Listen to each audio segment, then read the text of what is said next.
રસાયણ વિજ્ઞાનની પાયાની સંકલ્પના.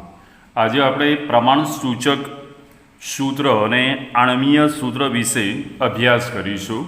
તો પ્રમાણસૂચક સૂત્ર સંયોજનમાં રહેલા જુદા જુદા પરમાણુઓની પૂર્ણ સંખ્યાનો સરળ ગુણોત્તર દર્શાવે છે, જ્યારે આણ્વીય સૂત્ર છે સંયોજનના અણુમાં રહેલા જુદા જુદા પ્રકારના પરમાણુઓની ચોક્કસ સંખ્યા દર્શાવે છે. તો વિદ્યાર્થી મિત્રો, પ્રમાણસૂચક સૂત્ર નક્કી કરવાના નિયમો ફક્ત દાખલાની ગણતરી માટે જાણવા જરૂરી છે. તો પહેલો નિયમ છે કે સંયોજનમાં તત્વની સંજ્ઞા નક્કી કરો. બીજો નિયમ આપ્યો તત્વનું ટકાવાર પ્રમાણ નક્કી કરો. ત્રીજો નિયમ છે કે તત્વોનું ટકાવારી પ્રમાણ અને તત્વના પરમાણુય દળનો ગુણોત્તર નક્કી કરો. સૌથી નાનો ગુણોત્તર જે મળે તેને દરેક ગુણોત્તરને ભાગવાથી સાદી પૂર્ણાંક સંખ્યાનો ગુણોત્તર મળશે. જો ગુણોત્તરની કિંમત આપણાને અપૂર્ણાંકમાં મળતી હોય તો નજીકની પૂર્ણાંક સંખ્યામાં એને ફેરવવામાં આવે છે. દાખલા તરીકે 1.98 આવે તો નજીકની પૂર્ણાંક સંખ્યા 2 તરીકે લઈ શકીએ, અથવા તો ચોક્કસ અચળાંક વડે ગુણી નજીકની કુલ સંખ્યામાં ફેરવવામાં આવે છે. દાખલા તરીકે 1.5 હોય તો આપણે એને 2 વડે ગુણીશું તો એ 3 પૂર્ણાંક સંખ્યાની અંદર તેને રૂપાંતર કરી શકાય. પ્રમાણસૂચક સૂત્રનું પ્રમાણસૂચક સૂત્ર દળ નક્કી કરવું. કે પ્રમાણસૂચક સૂત્ર મળી ગયું, ત્યાર પછી પરમાણુય ભાર મૂકીએ તો એના ઉપરથી શું મળે કે પ્રમાણસૂચક સૂત્ર દળ શોધી શકાય. પછી સંયોજનના આણ્વીય દળ અને પ્રમાણસૂચક સૂત્ર દળ વચ્ચેનો સંબંધ નીચે પ્રમાણે દર્શાવી શકાય. તો n બરાબર આણ્વીય દળ ભાગ્યા પ્રમાણસૂચક સૂત્ર દળ. તો એના ઉપરથી પ્રમાણસૂચક સૂત્રને ઉપરનું મૂલ્ય n શોધ્યું તેને પ્રમાણસૂચક સૂત્ર વડે ગુણવામાં આવે તો આપણાને આણ્વીય સૂત્ર મેળવી શકાય. તો આણ્વીય સૂત્ર શોધવાનું સૂત્ર વિદ્યાર્થી મિત્રો n ગુણ્યા પ્રમાણસૂચક સૂત્ર. તો n ઉપર પ્રમાણે મેળવો આણ્વીય દળ ભાગ્યા પ્રમાણસૂચક સૂત્ર દળ આવે. એની કિંમત મૂકી દો. પ્રમાણસૂચક સૂત્ર તમે શોધ્યું હોય તે બંનેનો ગુણાકાર કરો એટલે શું મળે આપણને આણ્વીય સૂત્ર મેળવી શકાય. હવે એક્ઝામ્પલ દ્વારા એની સમજ મેળવીએ તો અહીંયા એક એક્ઝામ્પલ તમને આપેલો છે. તો એ એક્ઝામ્પલમાં કોયડો 1.2 તમને આપેલો છે કે એક સંયોજનમાં 4.07% હાઇડ્રોજન છે, 24.47% કાર્બન છે અને 71.65% ક્લોરીન ધરાવે છે. તો તેનું મોલર દળ 98.96 ગ્રામ છે. તો તેનું પ્રમાણસૂચક સૂત્ર અને આણ્વીય સૂત્ર નક્કી કરો. તો અહીંયા રકમમાં જોઈએ તો કયા કયા પ્રકારના તત્વો છે. તો હાઇડ્રોજન છે, બીજું કાર્બન છે અને બીજું ક્લોરીન છે, અને બધાના ટકા આપી દીધા છે. બીજું કે આણ્વીય દળ પણ તમને આપી દીધું છે, મોલર દળ 98.96. તો અહીંયા પ્રમાણસૂચક સૂત્ર અને આણ્વીય સૂત્ર નક્કી કરવા માટે આપણે એક કોઠો બનાવીશું. તો કોઠાની અંદર વિદ્યાર્થી મિત્રો પહેલાં લઈશું કે તત્વની સંજ્ઞા, એક કોલમ આપવાનું, બીજું કોલમ એ ટકા તરીકે લઈએ, ત્રીજું પરમાણુય દળ આવે, પછી ટકા ભાગ્યા પરમાણુય દળ એ રીતે લખીશું, પછી સામાન્ય ગુણોત્તર અને છેલ્લે સાદી પૂર્ણાંક સંખ્યા. તો આટલા કોલમ પહેલાં તૈયાર કરી દેવાના. અને રકમમાં જો 2 તત્વો હોય, 3 હોય, 4 હોય તે તત્વો આ તત્વની સંજ્ઞાના નીચે તમારે લખતા જવાના રકમમાં. તો દાખલા તરીકે પહેલું તત્વ હાઇડ્રોજન લખ્યું, બીજું તત્વ છે એ કાર્બન આવશે, ત્રીજું તત્વ છે આપણે ક્લોરીન તરીકે અહીંયા મૂક્યું. તો આ તત્વોની સંજ્ઞા લખાઈ ગઈ. તત્વોના ટકા હાઇડ્રોજનના 4.07% છે, તો એ 4.07. કાર્બન કેટલા 24.47. પછી એની અંદર આવ્યું કે ક્લોરીન તો 71.65. પછી પરમાણુય ભાર તરીકે હાઇડ્રોજનનો કેટલો આવે 1, સીનો પરમાણુ ભાર કેટલો 12, સીએલનો કેટલો 35.5. તો ટકા ભાગ્યા પરમાણુય દળનો આપણે ગુણોત્તર લઈએ તો જવાબ કેટલો આવે કે 4.07. 4.07 ભાગ્યા 1 એટલે 4.07 થઈ ગયો. 24.47 ભાગ્યા કેટલા 12 તો 2.03 જવાબ આવે. 71.65 અને ભાગ્યા કેટલા કર્યા 35.5 તો એનો જવાબ કેટલો આવ્યો 2.01 તરીકે આવે. હવે આ બધા જ ગુણોત્તરમાં સૌથી નાનું મૂલ્ય 2.01 આવ્યું. તો આ બધા જ ગુણોત્તરના જે જવાબ આવ્યા એને 2.01 વડે ભાગી નાખો તો 4.07 ભાગ્યા 2.01 તરીકે લો તો જવાબ 2.02 આવ્યો. 2.03 ભાગ્યા 2.01 જવાબ 1 આવ્યો. 2.01 ભાગ્યા 2.01 જવાબ કેટલો આવશે 1. તો 2.02 સાદી પૂર્ણાંક સંખ્યામાં 2 લખાય, 1 છે તો 1 આવશે, 1 છે તો 1 આવે. તો અહીંયા હાઇડ્રોજન પરમાણુની સંખ્યા તમને 2 મળી, કાર્બન પરમાણુની સંખ્યા કેટલી મળી? 1 મળી, અને ક્લોરીન પરમાણુની સંખ્યા કેટલી મળી? 1 મળી. તો આ સંખ્યાને આધારે પ્રમાણ સૂચક સૂત્ર આપણને મળશે અહીંયા કે પ્રમાણ સૂચક સૂત્ર C1 મળ્યો એટલે C લખો, H2 મળ્યા તો CH2 થયું, Cl1 મળ્યો એટલે આખું પ્રમાણ સૂચક સૂત્ર આવું બન્યું, CH2Cl તરીકે દર્શાવી શકાય. હવે એનો પ્રમાણ સૂચક સૂત્ર ભાર નક્કી કરવાનો, તો એનો પરમાણુ ભારનો સરવાળો મૂકી દો. તો કાર્બનના ભાર મૂકો, H2 છે તો 2 કૌંસમાં 1 આવે, Cl 35.5, તે બધાનો સરવાળો કરીએ તો 49.5 ગ્રામ એ પ્રતિ સૂત્ર ભાર તરીકે આપણે એને દર્શાવી શકીએ. પછી હવે પ્રમાણ સૂચક સૂત્ર ભાર જાણો છો અને મોલર દળ જાણો છો, તો અહીંયા Nનું મૂલ્ય મળશે. તો N બરાબર આણ્વીય દળ ભાગ્યા પ્રમાણ સૂચક સૂત્ર દળ લઈ લો.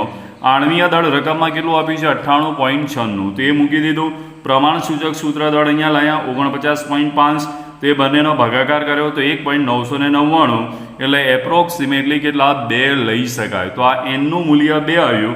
હવે છેલ્લો જવાબ આણ્વીય સૂત્ર શોધવું છે, તો આણ્વીય સૂત્ર શોધવાનું સૂત્ર આપણી જોડે છે કે N ગુણ્યા પ્રમાણ સૂચક સૂત્ર. તો Nનું મૂલ્ય વિદ્યાર્થી મિત્રો 2 લાયા. પ્રમાણ સૂચક સૂત્ર કયું મૂકો? CH2Cl. તો આ 2 વડે આના ગુણો તો C ગુણ્યા 2 એટલે C2, H2 હતા આગળ સહગુણક 2 છે તો H4 થયા, Cl1 છે સહગુણક 2 એટલે Cl2 થયા. એટલે આણ્વીય સૂત્ર મળ્યું C2H4Cl2 તરીકે દર્શાવી શકાય. તો આ રીતે આ આખો દાખલાની ગણતરી કરવી હોય તો પહેલાં કોષ્ટક બનાવી દેવું. તત્વની સંજ્ઞા, ટકા પરમાણુય દળ, ટકા ભાગ્યા પરમાણુય દળ, સામાન્ય ગુણોત્તર, સાદી પૂર્ણાંક સંખ્યા. પછી રકમમાંથી જોઈને તત્વ મૂકી દો, ટકા મૂકી દો, એનો પરમાણુય દળ મૂકી દો. ટકા ભાગ્યા પરમાણુય દળના આધારે વેલ્યુ મળશે. સૌથી નાની સંખ્યા વડે દરેકને શું કરો? ભાગી નાખો. ત્યાર પછી એને જે ગુણોત્તર આવ્યો એને સાદી સંખ્યામાં ફેરવી દો, તો એના આધારે તમને પહેલું પ્રમાણ સૂચક સૂત્ર મળ્યું. પ્રમાણ સૂચક સૂત્ર દળ નક્કી કરો, પછી Nનું મૂલ્ય નક્કી કરો કે આણ્વીય દળ ભાગ્યા પ્રમાણ સૂચક સૂત્ર દળ, તો 2 જવાબ આવ્યો. એના આધારે છેલ્લે શું મળ્યું? આણ્વીય સૂત્ર. તો આ રીતે આપણે આ દાખલાની ગણતરી કરી શકીએ. તો વિદ્યાર્થી મિત્રો, આ દાખલો આપણે બીજી રીતે પણ ગણી શકીએ. તો એ દાખલો હવે ફરીથી જોઈએ બીજી રીતે કેવી રીતે ગણી શકાય. તો એની અંદર જોઈએ કે આમાં પણ બધા જ હાઇડ્રોજન, કાર્બન અને ક્લોરીનના ટકા આપી દીધા છે, મોલર દળ પણ આપી દીધું છે, અને એનું શું નક્કી કરવું છે? પ્રમાણ સૂચક સૂત્ર અને આણ્વીય સૂત્ર નક્કી કરવું છે.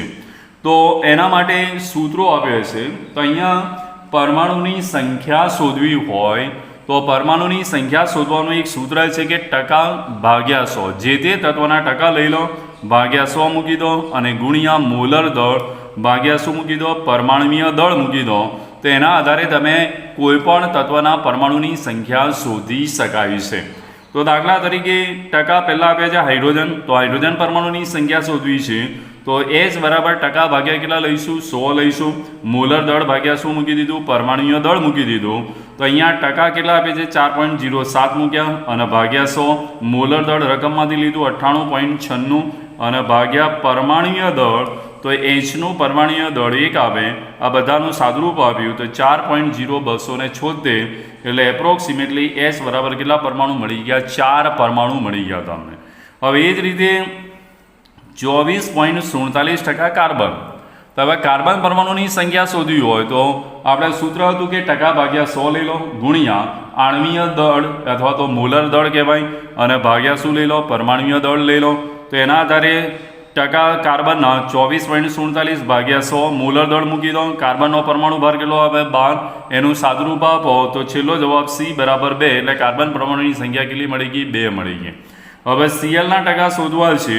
તો રકમમાં Clનું ટકાવાર પ્રમાણ 71.65 ભાગ્યા 100, મોલર દળ મૂકી દો. Clનો પરમાણુ ભાર કેટલો? 35.5.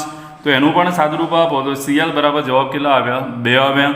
તો આ રીતે વિદ્યાર્થી મિત્રો તમને આણ્વીય સૂત્ર સીધું જ મળી ગયું કે Cની સંખ્યા 2 મળી, Hની સંખ્યા 4 મળી, Clની સંખ્યા 2 મળી.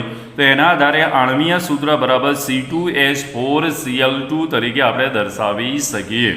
તો તો આણ્વીય સૂત્ર ઉપરથી હવે પ્રમાણસૂચક સૂત્ર મેળવવું હોય તો જે સંયોજન મળ્યું આપણને એમાં તત્વ કયા કયા છે અને એમની સંખ્યા કેટલી છે એ લખીશું કે સી આપેલું છે, એચ આપેલું છે અને સીએલ. તો સીની સંખ્યા 2 લખો, એચની સંખ્યા 4, સીએલની સંખ્યા 2. હવે સૌથી નાની સંખ્યા વડે દરેકને ભાગી કાઢો તો 2/2 એટલે જવાબ 1 આવ્યો, 4/2 એટલે જવાબ 2 આવ્યો, 2/2 તો જવાબ 1 આવ્યો. એટલે પ્રમાણસૂચક સૂત્ર સીની સંખ્યા 1 આવે, એચની સંખ્યા 2 આવે અને સીએલ 1 આવે તો પ્રમાણસૂચક સૂત્ર CH2Cl બનશે. તો આ પ્રમાણસૂચક સૂત્ર બની ગયું. તો આ બીજી રીત વડે પણ દાખલાની ગણતરી કરી શકાય. અગાઉ રીત આપી કોઠાની રીત અને આ બીજા રીત આપી એ પરમાણુની સંખ્યા શોધો તો અણુસૂત્ર મળે અને અણુસૂત્ર ઉપરથી શું મેળવી શકો? પ્રમાણસૂચક સૂત્ર મેળવી શકાય. વિદ્યાર્થી મિત્રો, હવે કેટલાક દાખલા તમારે હોમવર્કમાં ગણવાના છે. તો એ દાખલા નીચે આપેલા છે, તો એ તમે કોઈ પણ રીત વડે એ દાખલાની ગણતરી કરવાની. દાખલા નંબર 1, દાખલા નંબર 2 અને દાખલા નંબર 3. હવે દાખલા નંબર 3માં થોડું ફેરફારો આપેલો છે કે એક હાઇડ્રોકાર્બન 80% કાર્બન ધરાવે. હાઇડ્રોકાર્બન એટલે જે સંયોજનમાં ફક્ત શું આવેલું હોય? કાર્બન અને હાઇડ્રોજન. તેને શું કહીશું? હાઇડ્રોકાર્બન. તો કાર્બનના ટકા 80 છે તો હાઇડ્રોજનના ટકા કેટલા મળશે? 20%. તો આ જાતે આપણે શોધીશું. પછી પદાર્થની બાષ્પ ઘનતા કેટલી આપી છે? 30. તો મોલર દળ શોધવું હોય અને જ્યારે બાષ્પ ઘનતા આપેલી હોય તો એના માટે આ સૂત્ર યાદ રાખીશું કે આણ્વીય દળ બરાબર 2 ગુણ્યા બાષ્પ ઘનતા.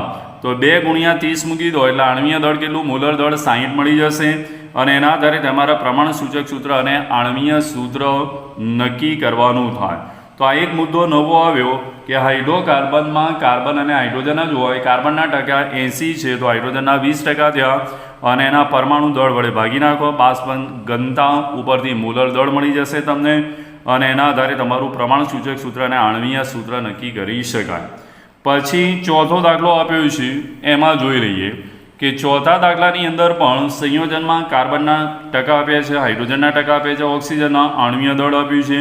તો આણ્વીય સૂત્ર નક્કી કરો. જવાબ છે C4H12O2 તરીકે આવશે. અને છેલ્લો દાખલો તમારો છે કે પદાર્થના તેના દળના 25% એનું પરમાણુય દળ 12.5 એટલે એ આપ્યું છે. તત્વની જગ્યાએ સિમ્બોલ આપ્યું છે. એ આપે, એક્સ આપે, વાય આપે, કોઈ પણ આપે તો ટકા ભાગ્યા પરમાણુ દળ દ્વારા તમને એ મળશે.